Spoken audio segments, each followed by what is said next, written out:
आता आम्ही पोहोचलेलो आहोत आणि असं छातीत असं धड धड धड व्हायला. तर मित्रांनो, फायनली तो क्षण आलेला आहे. म्हणजे ज्या क्षणाची आम्ही आतुरतेने वाट बघत होतो तो क्षण आलेला आहे. आणि आम्ही आता दोघं, मी आणि पूनम, तिकडे चाललेलो आहे. तर कुठं चाललोय, चला तिकडेच घेऊन जातो तुम्हाला. चलो.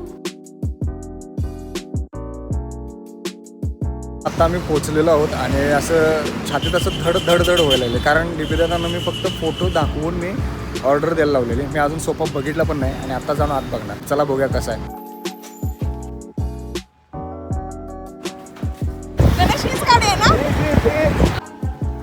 बाबा पाय काढायला याद येणार पिल्या.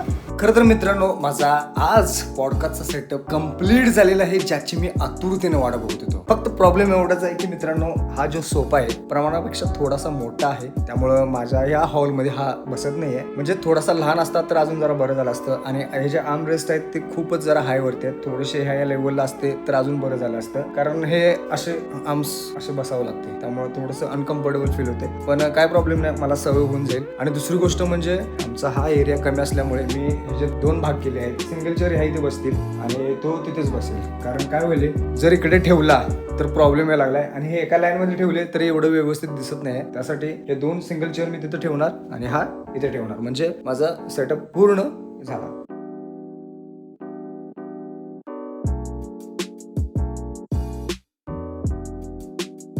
मित्रांनो, पॉडकास्टचा सेटअप तुम्हाला कसा वाटला प्लीज कमेंट बॉक्स मधून सांगा. आणि काही सजेशन असेल ते सुद्धा मला देऊ शकता बरं का. तर आजचा व्लॉग आपण हा इथं समाप्त करतोय. परत भेटू पुढच्या व्लॉग मध्ये. Bye bye, good night.